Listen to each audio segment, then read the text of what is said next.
আমার মুখ মাঝে মধ্যে সাদা, হলুদ আবার একেবারে মলিন হয়ে যায়। কি করব আমি কিভাবে ঘরোয়া পদ্ধতিতে মেলানিন কমিয়ে সাদা হব? মেলানিন আমাদের স্কিনের প্রাকৃতিক রং নির্ধারণ করে এবং এটি মূলত জেনেটিক ভাবে নির্ভর করে। তাই কখনোই ন্যাচারাল বা হেলদি উপায়ে মেলানিন কমিয়ে একদম সাদা হওয়া সম্ভব নয়। তবে ত্বক যদি ট্যান্ট, রুক্ষ, ডাল বা আনইভেন হয় তাহলে সঠিক স্কিন কেয়ার ও লাইফস্টাইল মেনে চললে স্কিন ধীরে ধীরে তার ন্যাচারাল টোন ফিরে পায় এবং ব্রাইট ও গ্লোই দেখায়। এজন্য প্রতিদিন স্কিন ভালোভাবে পরিষ্কার রাখা প্রয়োজন। এছাড়া নায়াসিনামাইড, ভিটামিন সি, আরবিউটিন বা লাইকোরিস এক্সট্রাক্ট জাতীয় উপাদান ব্যবহার করলে স্কিন টোন ইভেন হয় ও পিগমেন্টেশন হালকা হয়। সপ্তাহে 1 থেকে 2 বার মাইল্ড এক্সফোলিয়েশন করে ডেড সেল দূর করা জরুরি। সবচেয়ে গুরুত্বপূর্ণ বিষয় হলো প্রতিদিন সানস্ক্রিন ব্যবহার করা, কারণ সূর্যের আলোর ইউভি রশ্মি ত্বকে অতিরিক্ত মেলানিন তৈরি করে, ফলে স্কিন কালচে ও ডাল দেখায়। পাশাপাশি স্কিন যেন সবসময় হাইড্রেটেড থাকে সেটা নিশ্চিত করতে সেরামাইড, হাইলোরনিক অ্যাসিড বা গ্লিসারিনযুক্ত ময়শ্চারাইজার ব্যবহার করা দরকার।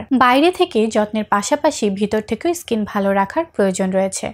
প্রতিদিন প্রচুর পানি পান করুন, পুষ্টিকর খাবার খান এবং পর্যাপ্ত ঘুমের দরকার রয়েছে। এসব নিয়ম মেনে চললে স্কিন তার ন্যাচারাল টোনে ব্রাইট, স্মুথ ও হেলদি হয়ে উঠবে।